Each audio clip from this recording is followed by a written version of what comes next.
Still got 2 minutes.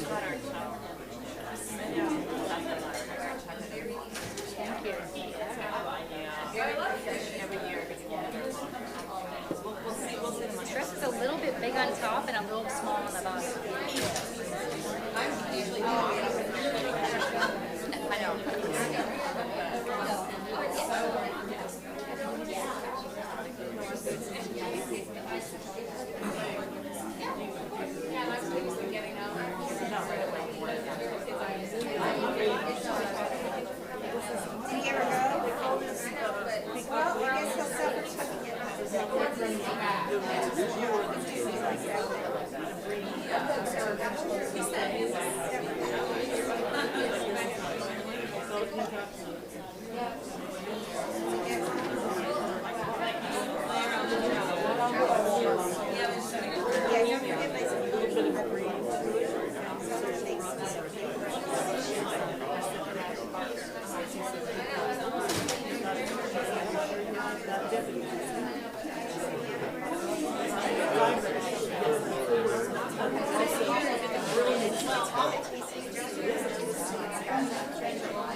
Good morning. Happy Easter. I wanted to say thank you to Alicia Tran, our accompanist who played The Swan by Camille Saint-Saëns this morning. So we're so lucky to have her to start off our morning. My name is Ann Packham, and I will be your service leader today. Just take a couple of minutes to silence any devices that may distract you so we can settle into our shared sacred space. And in fact, before we get into the really sacred space, we like to have our committee chairs talk about the business of the church and all the fun things that are coming up. So if you're a committee chair, please come to the microphone and share what's going on.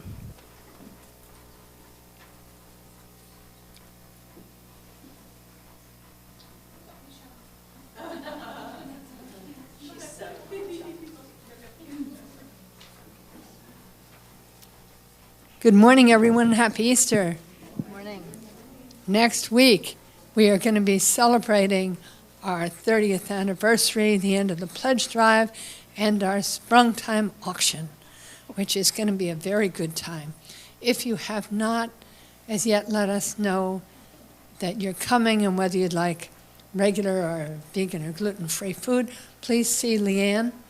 And if you've already signed, you don't need to sign again. Also, you can register. Sarah will give you information, and you'll get a bidder number. Everybody will have one bidder number except Roy, who's registered twice, Roy. So there's only one of Roy. And so come, you look for the people with the purple pom-poms next week, because they are members of the auction committee, the wonderful auction committee, and I am so grateful to have them. Other details, here's Sarah. Many of you have already gone online to bid, but I'm sure more of you are going to go online today, because starting at 5 o'clock, the group activities open up for bidding. These are things like a murder mystery dinner, a bird watch expedition, African safari themed dinner. There are limited spaces on each of those, and so we held off opening up those for bids so everybody could take a chance to look at them, see which ones you want, and then go on after 5 o'clock today. You can go ahead and bid. I have the instruction sheets here for how to register online, and if anybody wants one, once I'm done, just raise your hand. I'll come around and give them to anybody who needs one. If you would like a little bit of help registering, I brought my computer. See me after service, and we'll get you registered right away for bidding. All right, thank you. I forgot something. If you have already told me about a donation you're making, and it's a physical item like jewelry or a painting or something like that that needs to be here at the auction committee is going to be here on Saturday, starting at 5 o'clock. So at 5:30 to 7 this Saturday, you can bring that item so we can set it up for display. So a lot of the things are gift certificates, but we would like to have them as well. If you cannot bring it on Saturday, please bring it on Sunday morning between 9 and 10, because we don't want to be getting them during service. But Saturday, bring the items that need to be put on display, or Sunday between 9 and 10 a.m. Thank you.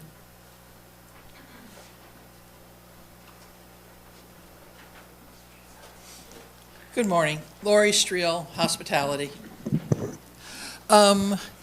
Joey has been helping me a lot getting volunteers, but she's had to drop out of that role, so I'm taking it back, but I have a real problem. Most of May, I'm not in the country. So could I get somebody who could volunteer to take over the role just for the month of May so that you guys can all have coffee?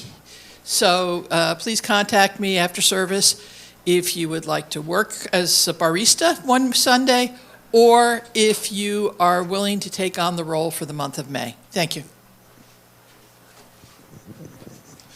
John Mowbray on behalf of Facilities and Grounds. Yesterday we had a work day, and I just wanted to thank Derek Catlin, Amy, Martha was there for a little bit, Lorraine.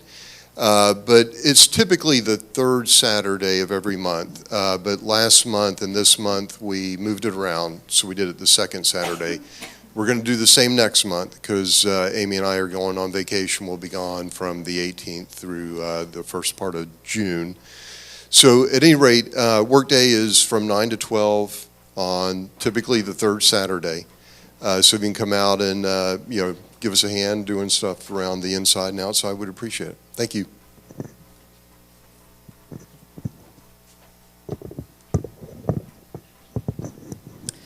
I'm Janet Levins. I'm here to tell you a little bit, give you some news about the Article 2 discussion groups. First, a big thank you to everyone who has participated so far. We've seen a lot of involvement, so thank you very much. And second, if anyone is interested in being a voting delegate to this year's General Assembly, please let me know or just talk to anyone on the board.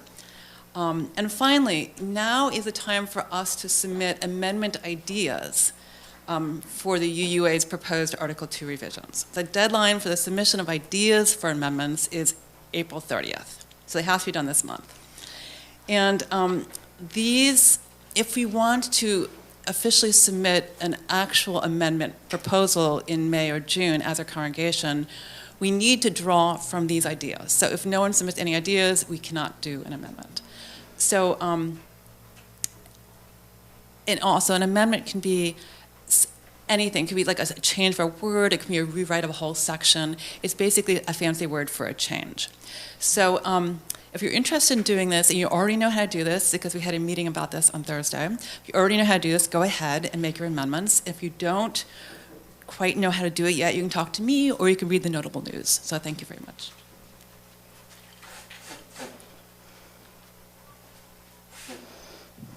Good morning, guys. I'm Jules. On behalf of Women's Group, we are meeting May 5th. It's a Friday, 6:30 here. I don't know what we're gonna do yet, so I'm gonna figure it out, and I'll let you guys know by next week.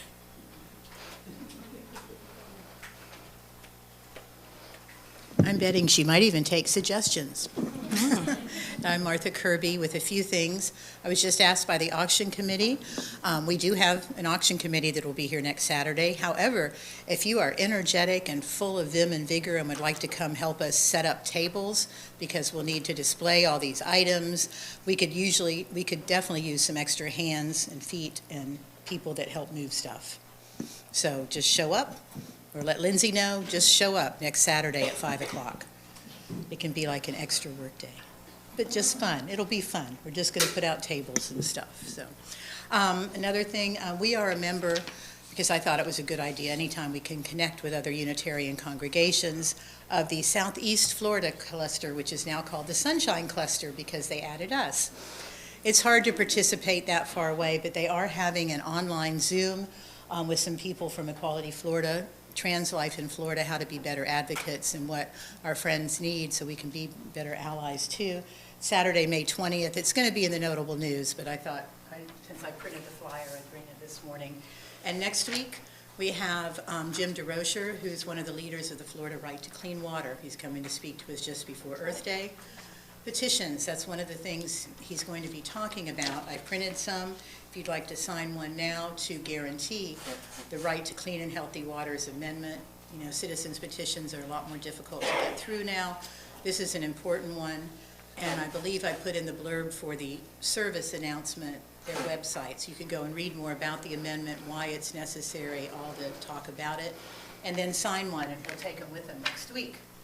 And last but not least, somebody walking in this morning found a gift card in an envelope. It's just a generic card. You know, it looks like it's been opened and it was just laying in the parking lot. So if anybody wants to look with whatever they were carrying this morning or might have fallen out of their car or something and come see me afterwards, we can negotiate. I think she's going to exchange that gift card for a workday attendance or something like that, right? My opening words today are about Passover, another holiday that we're in the middle of, and we had a lovely Seder here on Friday night, thanks to Jill Vita and all those who participated in that celebration. So a little bit about Passover, for those who weren't here on Friday. It's the annual celebration that commemorates one of the most significant stories for the Jewish people, the story of Exodus, when the Israelites were liberated from slavery in Egypt. The narrative provides a critical lesson for people across the world, reminding them to empathize with those in bondage and always stand against tyranny. The main messages of the traditional Jewish Passover Seder are freedom and gratitude. Even today, we need to be grateful for our freedoms and continue to protect them. I believe are we having opening music, or is it chalice first? Opening music. So this is in the hymnal, the gray hymnal. This is a traditional Easter hymn. Jesus Christ is risen today, 268. And Michael, you're going to lead us? Wonderful. Good morning, everyone. This is a really well-known hymn, and it's actually a translation of a translation. Originally, the earliest they have found it is from a Bohemian translation from the Lutherans, back in 1544. And then it was associated, has been associated with Charles Wesley, whose brother John Wesley founded the Methodist movement. He adapted it in 1739. The author of the music, Lyra Davidica, is unknown. It's one of those unknown authors. So we're going to sing verses 1, 2, and 3. Before there was Wikipedia, yes. Yes. So would you join me as we stand and sing Jesus Christ is risen today? 1, 2, and 3.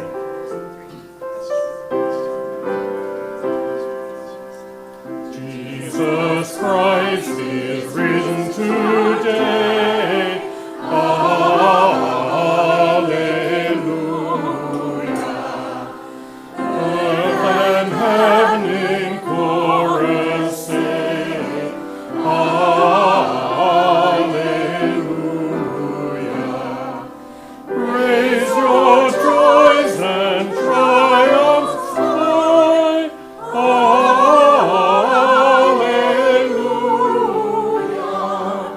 Sing ye heavens and earth reply. Hallelujah.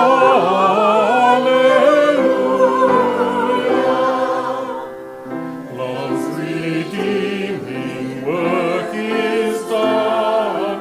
Hallelujah. Fought the fight, the battle won. Hallelujah.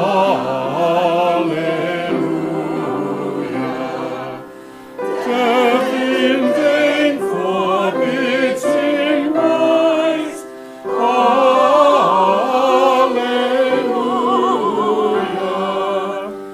Christ has opened paradise. Hallelujah.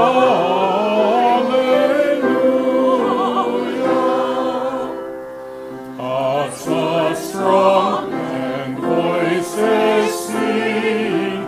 Hallelujah. Where, O death, is now thy sting? Hallelujah.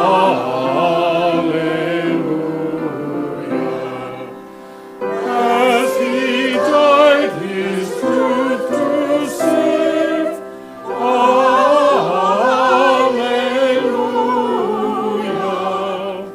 Where thy victory, O great. Hallelujah.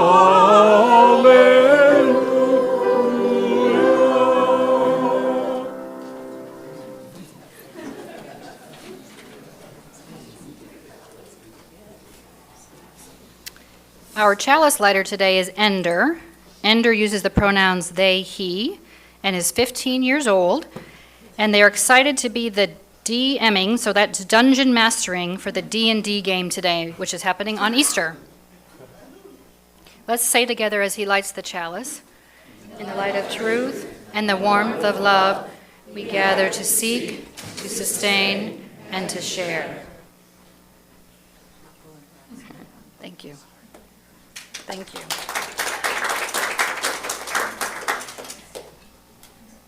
And now we share together in our affirmation of this congregation. Love is the spirit of this church, and service is its gift. This is our great covenant, to dwell together in peace, to seek truth and love, and to help one another. I want to welcome everybody here today. I see a lot of faces that I've never seen before, so we're not going to make you stand up and introduce yourselves as some congregations do, but if you are here for the first time or visiting just a couple of times, please join us for coffee and conversation or tea afterward. We are a fun group. As people often tell me, it's like going to church in your living room. As you can see, we do a lot of things here. We draw from many different faith traditions. We have speakers from our various colleges and universities, and also have lay-led services. And of course, we have our minister who will be speaking today. So please join us multiple times to get to know us better, and say hi to our friends who are visiting us in the cyber world.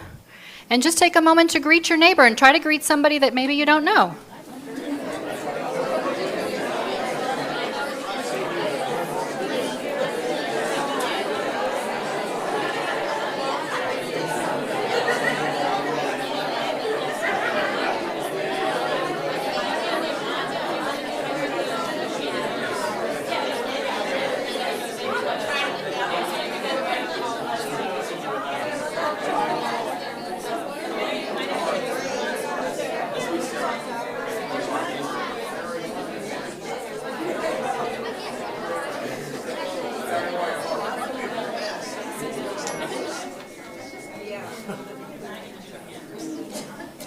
We'll continue that after the service. Please join us then.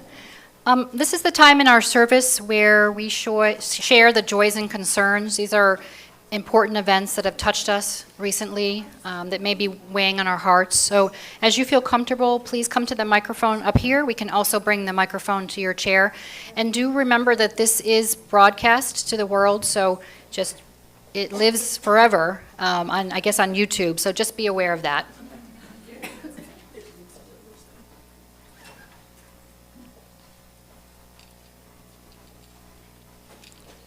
I live alone, and most of the time I'm just me and my dogs. I don't really live alone. But today, my son, his wife, and both my grandsons and both their wives are all coming for an Easter dinner at my house. I am so pleased. I will be scooting out of here as soon as service is over, but we're going to have a big family celebration today. And the other joy is Lindsay and I attended the UU Fellowship of Women of Florida last weekend and had a wonderful 3-day event. And it's going to happen again next year. So when the note comes out, people think about signing up. It's really a chance to meet women from across the state in a very friendly camp-style atmosphere. Bye-bye. It's fun.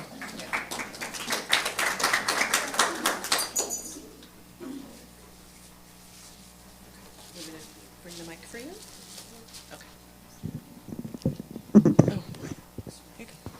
I have a joy that I got a Santa Fe train for Easter. Do you want to tell him why that's so important? So he goes to the train club and he can use the cars at the train club if he has his own engine, so it's even more.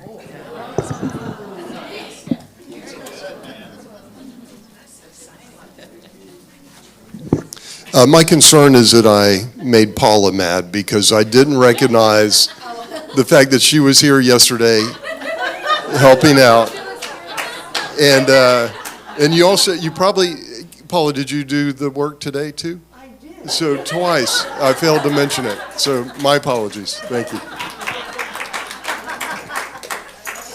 Hi, Chloe McElroy. I forgot to come up during committee moments to invite anybody who wants to watch the egg drop to come out after service. We'll be doing it in the back. It's to just make sure that that we support our kids as they try to not have their egg be broken. And they have a limited amount of supplies they're allowed to use, and we're excited about it.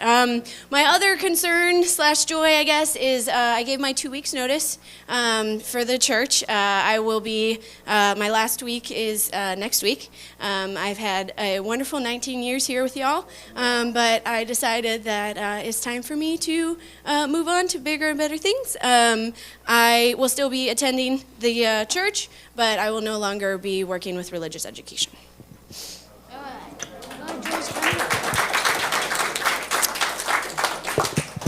I have a joy. I ride my bike on the sidewalk.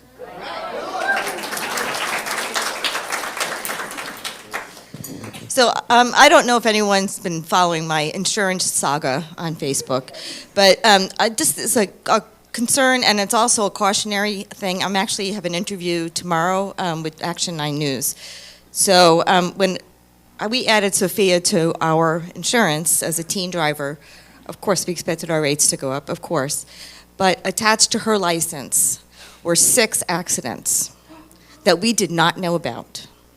So it's been an ongoing thing. So there's a company called LexisNexis, and they are the ones that, they're like a risk assessment company. So I contacted them yesterday, and they said, oh, yes, all that stuff is off her license, but there's still 5 things on there, but they're attached to your license now.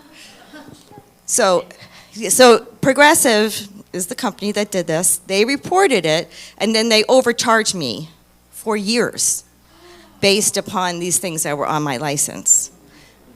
Be careful.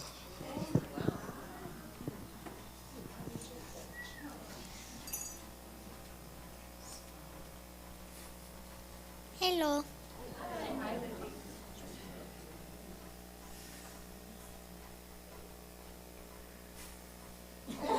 Are you sure? Yes. Okay. Unspoken one. Unspoken ones are. I have a joy. My best friend lives in Ohio, and I'm pretty sure she doesn't watch these, so this is safe. Her birthday was Friday, and obviously because she's in Ohio, there was like no party or anything that I could go to. But I am flying in on Tuesday to surprise her, and I've arranged it with her parents. She has no idea I'm coming, and so her sister's gonna get me from the airport, and I'm just gonna show up at dinner like, hey, what are we eating? and she's gonna freak out, and it's gonna be great. So I'm really looking forward to visiting her. So I will be gone next week because I will be off with my friend in Ohio. This is my friend Livy.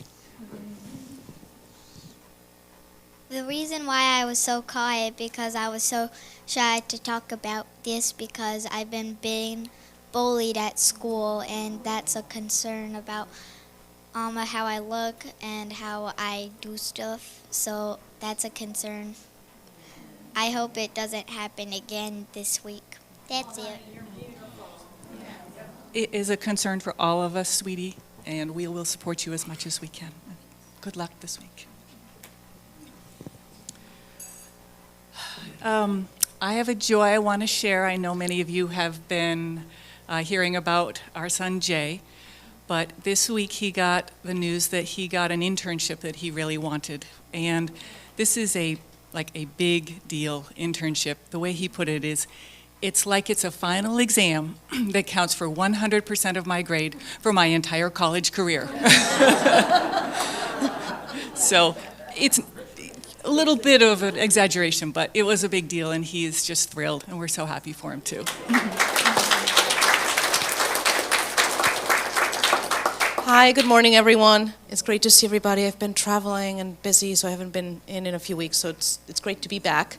So I have a shared joy for myself and for Sandra Wheeler, who's in there in the wiggle room. We were both promoted this week. Sandra's been promoted to senior lecturer, and I've been promoted to the rank of professor at UCF.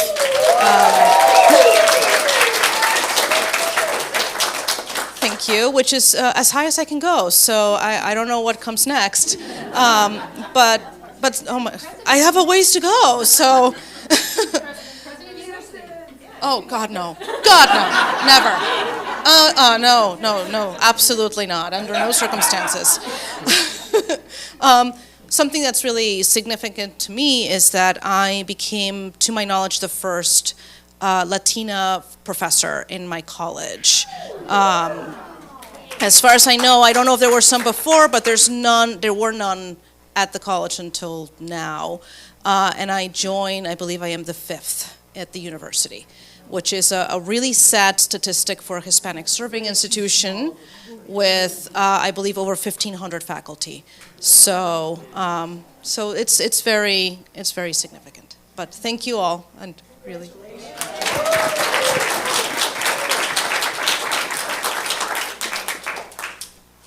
And I'm going to add a joy and concern. My joy is that two of my girls that live in Gainesville showed up unannounced Friday here at the Seder. I had no idea. So I miss them terribly. So even though they're 2 hours away, it was a lovely joy. And my concern is just keep my niece in your prayers. She's going through some health issues. She's 18, so we're worried about her. So just keep her in your thoughts and prayers. And let's just take a moment to meditate a little bit on some of the joys and concerns that may have gone unspoken.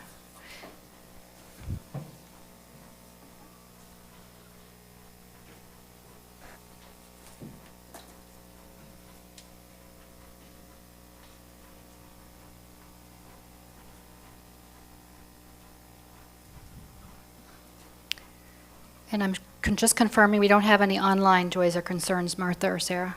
Okay, thank you. Okay, for our Time for All Ages, we have a special welcome. So we are going to ask Reverend Tracie, James, Martha to come up here. So I'm a member of the Personnel Committee, so I get to go first, I guess. So we're pleased. We made an announcement last week, but we wanted to make a more formal announcement of James McDevitt Phelps, as our coordinator for religious education. He's a lifelong Unitarian Universalist who actually likes to read UU curriculum for fun. He first got involved in RE, helping his mother, who was an RE director in Bay County, and also homeschooled his brother in UU curriculum. Also became an assistant RE teacher at the UU Church in Tallahassee. He's had several leadership positions in university student organizations, including the Secular Student Alliance, and is a board member of the Society of Humanistic Judaism.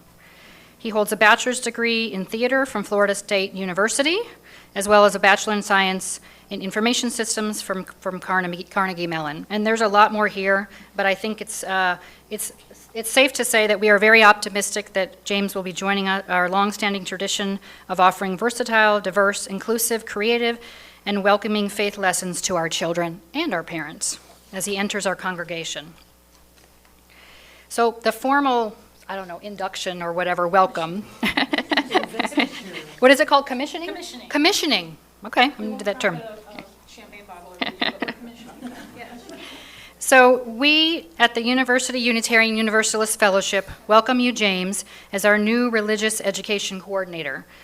In this role, you will bring your talents, insights, and whole self that our children and youth will be enriched, that their connections with each other will be strengthened, and that their connection to Unitarian Universalism and this congregation will be strengthened.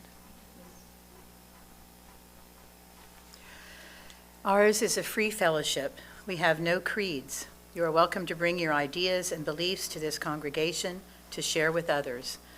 We invite you to join with us as you see fit in the free and responsible search for meaning and purpose in life, informed by our individual beliefs and the traditions, sources, and principles of Unitarian Universalism.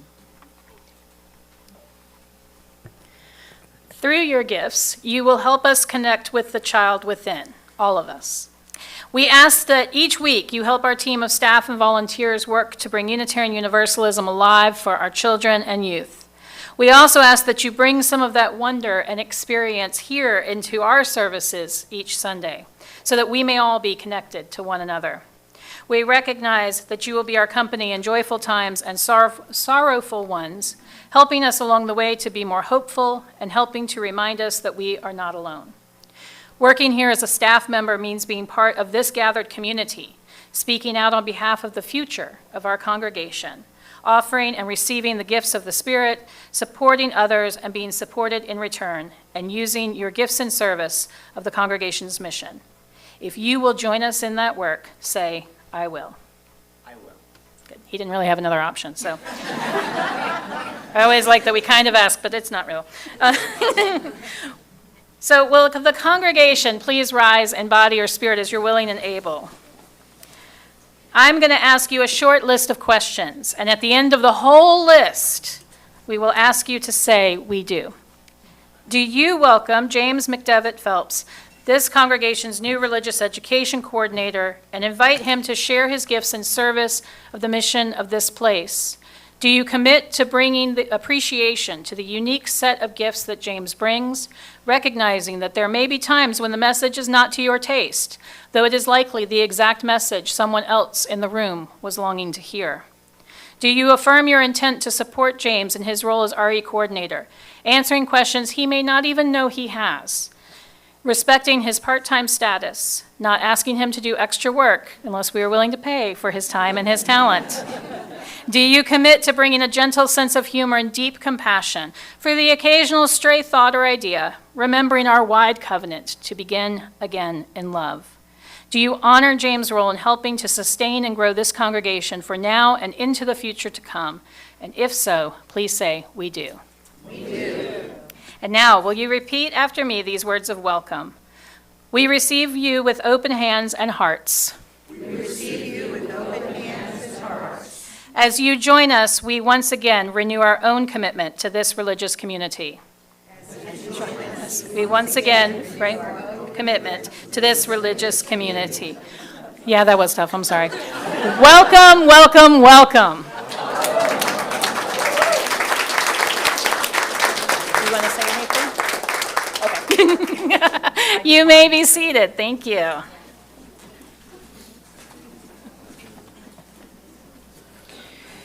Now is the time for our interlude and offering. This is an opportunity for you to share your treasure with this congregation. You can do that with the baskets that are going around the room. You can also donate online at our tiny URL, which is written up there. And 40% of the free offering goes to the Right for Clean Water this quarter.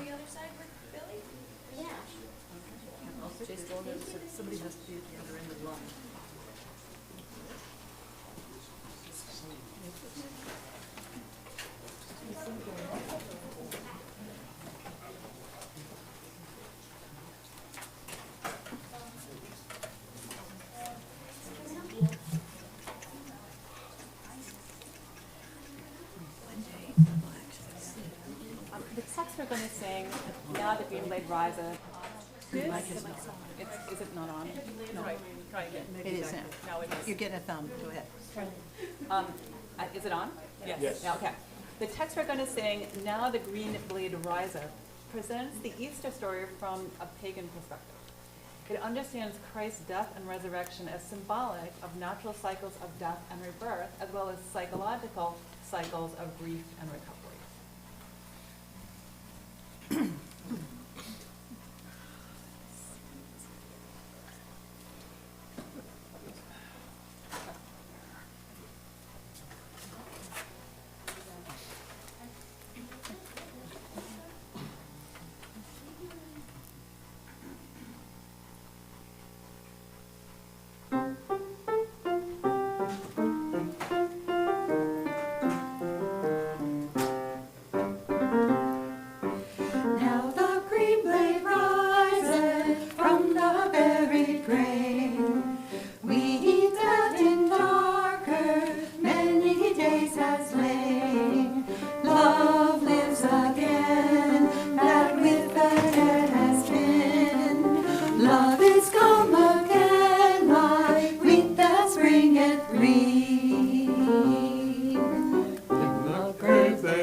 We're going to sing our children out now, if you'll join me. I think the words are up here. We love you and bless you and send you on your way. We love you and bless you today and every day. Before we have our main sermon, Sarah's going to come up and talk a little bit about the pledge drive. Yeah. So for the past 4 Sundays, we've been having just a few minutes of time to talk about why people support Triple U, what it is that encourages them to donate each year, to pledge, what it is that is really important to them. So we have the Cowden family here, 3 generations, and they're going to talk about that. This is the last week of the pledge drive. So if you have been thinking, oh yeah, I'll get to it, now is the time. While they're talking, I do have pledge form for people that like old school and just want to fill out a form. I'll be walking down the aisle, just give me a little quick nod and I'll pass one to you. So thank you all. Good morning. My name's Kathy Cowden, and I have actually been attending Unitarian churches since I was a little child because my parents didn't believe in some type of indoctrination in some religion, so they just left it open that their kids would find their way. But then when I was about 10, there happened to be a Unitarian church across the street from a new house we moved to. So I got to go there and learned a lot about the concepts of religious education through the Unitarian view. And the main thing that I remember, and it's been my guide in life, is the 7 principles. And they're so simple and easy to know, to learn, and to live by. And I raised my 2 children in the Unitarian Church, and so Karen can tell you how that went. I was always telling Mom I wanted to go to the singing church. We grew up in Central Florida, and there was no Triple U. There was First U. And that was what I completely remember, is the joy that emanated out of the sanctuary that filled my spirit and heart. That's what we used to call it. We also used to go to a place, Ronnie's, afterwards, which is no longer there. And we had a very special meal, which we didn't do. But Sundays, to me, as a UU, became my speaking point to be able to advance my entire life, that I could talk to anybody because I knew enough about their faith, right? I could talk to somebody who was Buddhist or Hinduist or Catholic or Christian, or because it allowed me comfort in diversity. And that allowed me the ability through challenge or crisis to know that I had my faith in the joy of singing and the joy of light that we all bring. So I then chose to bring my beautiful child up in the same faith, that he can choose his path, that he can choose his faith, that he can know that as a community, it is really all about love and service.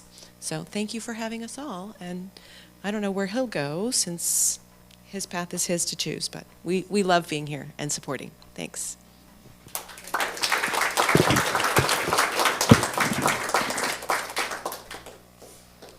Thank you. And now we'll have our own Reverend Tracie, who will be speaking to us today on the topic of love them anyway. Reverend Tracie.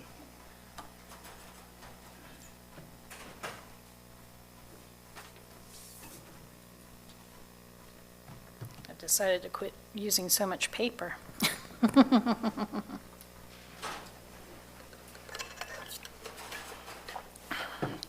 I'm going to open today with the words of my colleague, Amy Patrice Shaw. She says, I was talking with God the other day, because we're cool like that. And God said, hey, I want to tell you something. I want you to tell people something. And I was kind of busy, so I pretended like I didn't hear. And God poked me and said, I'm not kidding. Pay attention. Because while we're cool, we aren't that cool, and I know when I have pushed it way too far. So I put down my coffee cup and I turned around. And God said, let me hang a word around your neck so that everyone can see it. And you better speak it when you're out, because I'll know if you don't. And it will be heavy, so heavy on your soul. And a word was hung around my neck to take out to the people standing in the streets. A word was preached into my ear and laid into my mouth and burned into my heart until all I could see was the shape of the word, and the word was all, and the word was love. And God said, now get out, because you don't have all day, and that word is going to get heavier, and you've got some work yet to do. So I'm taking my word out into the world. Love came down on this green earth. Love came down and turned over the tables and set the world on its end. Love made it clear that it was the word for the poor and the brokenhearted, for the queer boy and the angry girl. Love was the word for late-night hookers and the long-haul truckers, and for the heroin junkie and the runaway cutters. Love was the word for all of the screwed up and pushed over and too tired and I can't take no more. Love was the word for the HIV patient and the man with no papers. Love was the word for me and for you and for the saints and the sinners and the scramblers in between. Love came down and made a way for there to be a way. And then love said, we are never going back. He who has ears, let him hear. Love said we are all part of something bigger, and if you cannot rise with us, if you cannot love with us, then you should get the hell out of the way because we aren't going anywhere, and you are in the path. He who has ears, let him hear. Love came down for the world to know, and I'm holding out this word so that even when you and God are just like that, and you can't pretend you didn't know, I cannot put it down.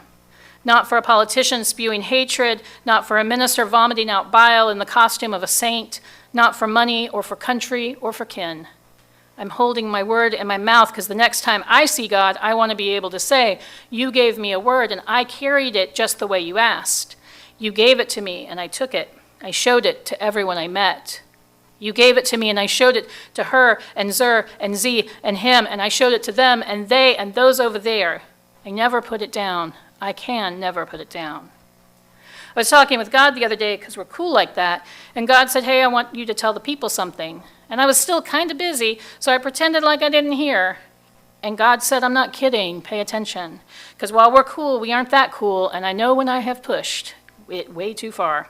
So I put down my coffee cup and I turned around, and then God gave me a word, and now I have given it to you. Start moving. I first heard these words during seminary, and they always stuck with me, because as you've heard me say before, I believe that love can change this world. I believe that love can save this world. And here's the thing, out of all the things I was taught in my time in Protestant and evangelical Christianity, the thing that stuck with me the most was there was only one commandment that Jesus actually gave.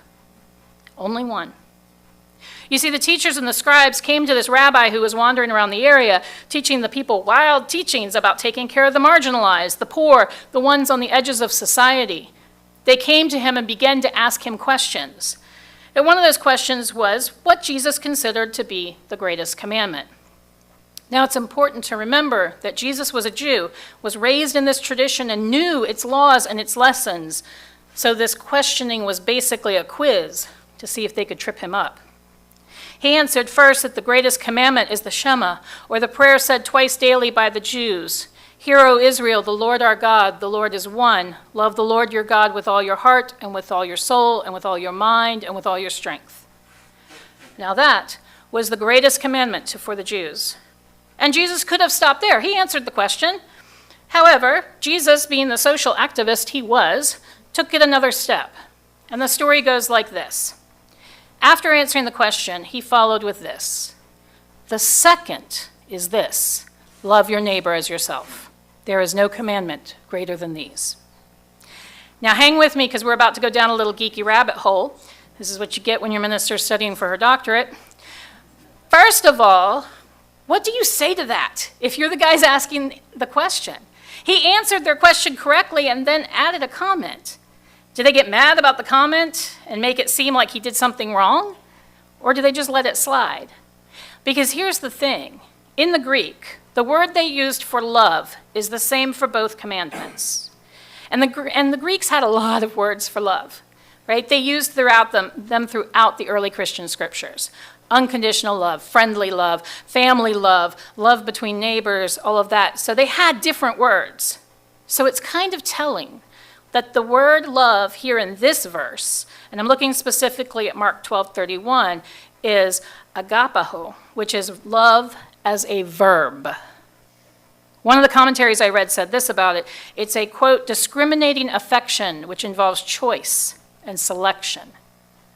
Choosing to love, actively loving. Cool, because I can love my neighbors here in this congregation. Because usually that was what was meant by neighbor in many of these teachings, but not here. No, here, and again, hang with me, the Greek for neighbor here is plesion. And this word means not just the people who live in your house, or the people who share your beliefs, or are from your family. No, in this passage, neighbor means anyone, regardless of race or religion, with whom we live or whom we chance to meet. Anyone who we might meet is our neighbor. which means that there are people out there who we have not yet crossed paths with, who are our neighbor. And what is this new commandment saying? You should actively love with choice and intention those who you may meet, regardless of how alike or different they are from you. And you might be thinking right now, but what about, yeah, that person too. Now don't get me wrong. This love does not mean we don't also fight for those facing injustice. You see, the important thing to remember during this weekend especially is that the story of Jesus isn't about this cool hippie teacher. No, it's about a teacher who was spreading a message of love, compassion, justice, and mercy for all. Yes, all. We see it in the beginning of the book of John in the early Christian scriptures. It's said there that God sent Jesus, quote, not to condemn the world, but so that the world might be saved through him, through his mission, preaching, and teaching. It's there in the front of that story to set the stage for his ministry.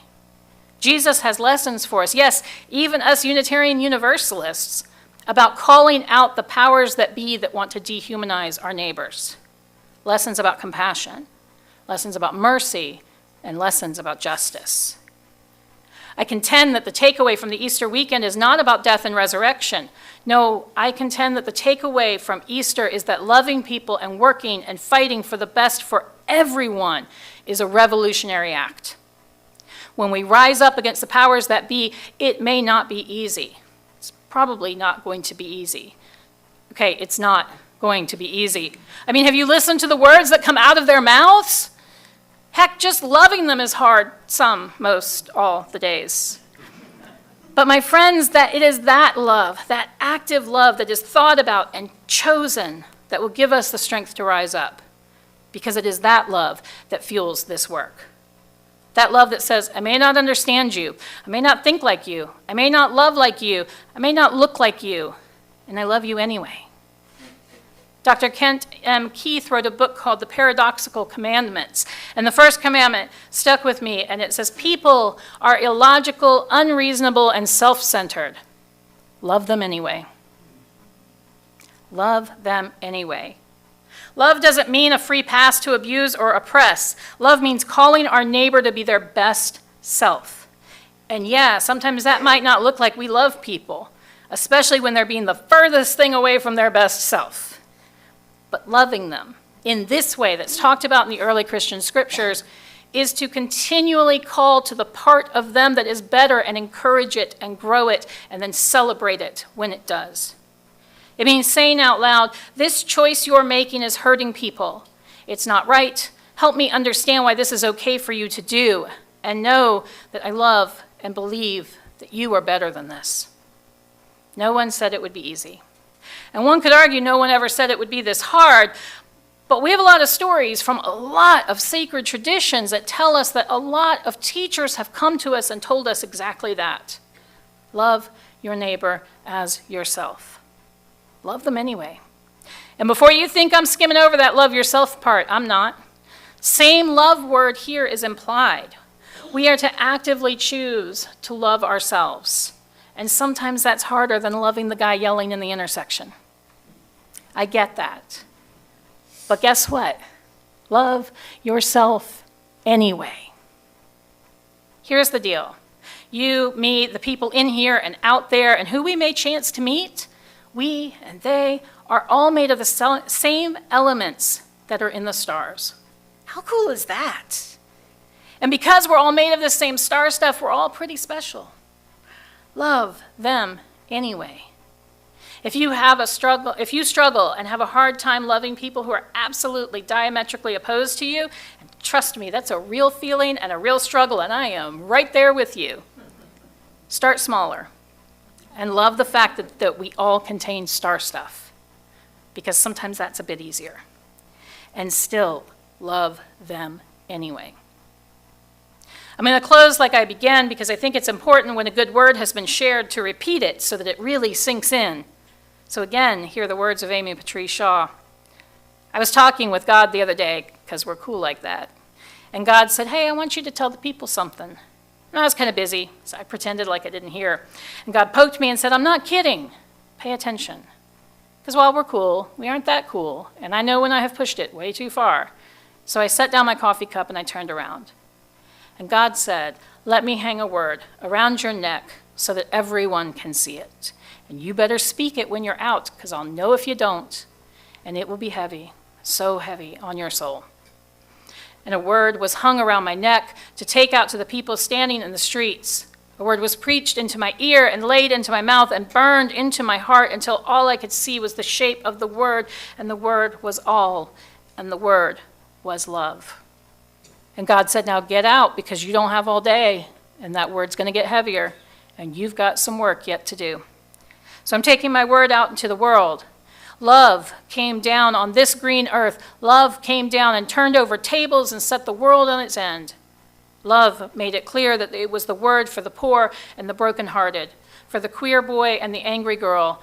Love was the word for late-night hookers and the long-haul truckers, for the heroin junkie and the runaway cutters. Love was the word for all of the screwed up and pushed over and too tired and I can't take no more. Love was the word for the HIV patient and the man with no papers. Love was the word for me and for you and for the saints and the sinners and the scramblers in between. Love came down and made a way for there to be a way, and then love said, we are never going back. Let he who has ears, let him hear. Love said we are all part of something bigger, and if you cannot rise with us, if you cannot love with us, then you should get the hell out of the way, because we aren't going anywhere, and you are in the path. He who has ears, let him hear. Love came down for the world to know, and so I'm holding out this word, so even when you and God are just like that, you can't pretend you didn't know. I cannot put it down. Not for a politician spewing hatred, not for a minister vomiting out bile in the costume of a saint, not for money or for country or for kin. I am holding my word in my mouth because the next time I see God, I want to be able to say, you gave me a word and I carried it just the way you asked. You gave it to me and I took it. I showed it to everyone I met. You gave it to me and I showed it to her and Zer and Z and him, and I showed it to them and they and those over there. I never put it down. I cannot ever put it down. I was talking with God the other day, because we're cool like that, and God said, hey, I want you to tell the people something. And I was still kind of busy, so I pretended like I didn't hear, and God said, I'm not kidding, pay attention. Because while we're cool, we aren't that cool, and I know when I have pushed it way too far.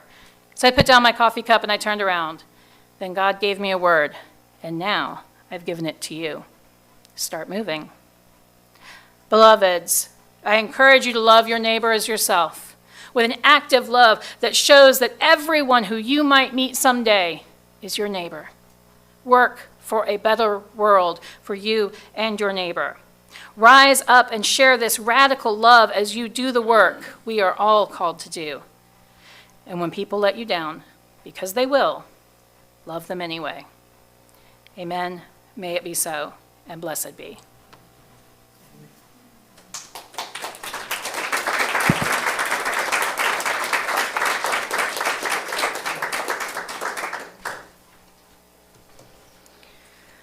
We're going to extinguish our chalice now. Please say the words on the screen as I extinguish the flame. Extinguish the flame, but not the light of truth, the warmth of community, or the fire of commitment. These we carry in our hearts until we are together again. I think we're having our closing words or our closing music first. Closing music first. So I think the choir is going to sing this one. And I think we're going to sing, well, I'll let you, Janet, know. I think we're going to sing together, and then the choir is going to sing the second verse by ourselves, and then we'll all be together again. Is that right? Yes, yeah, that's right. So please stand and join us. It's hymn number 269.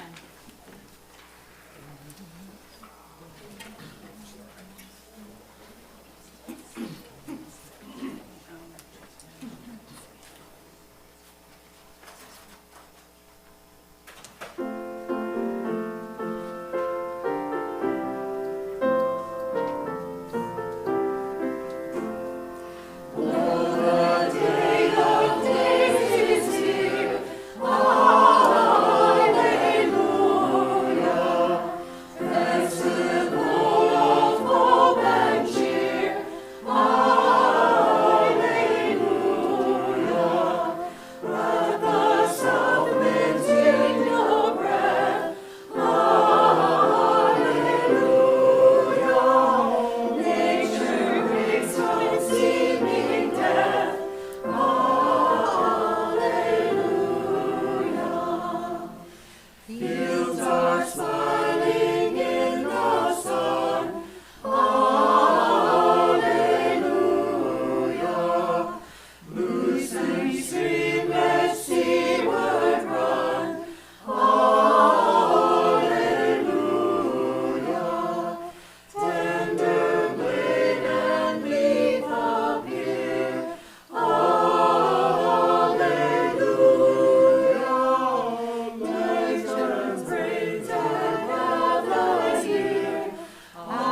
my closing words today are from the Reverend Alex Holt, who's a minister in Meadville, Pennsylvania.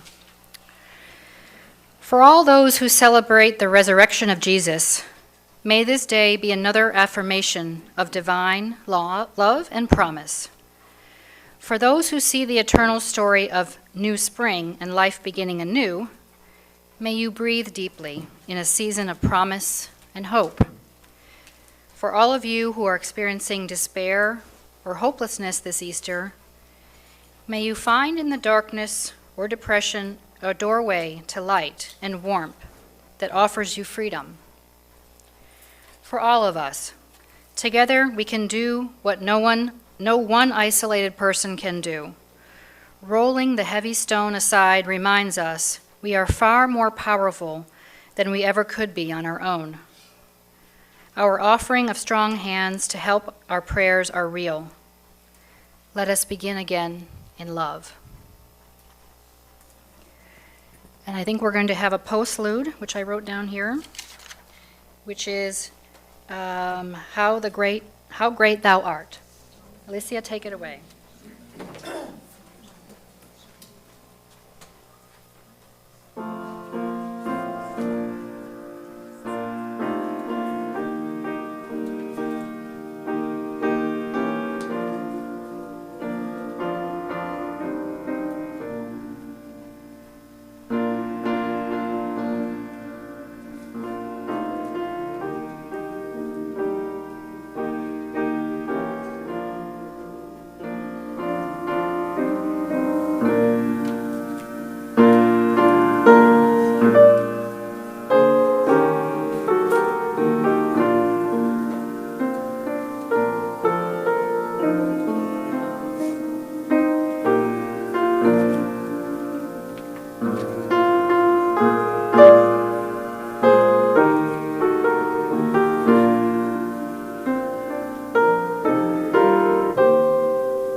Please join us for coffee and conversation.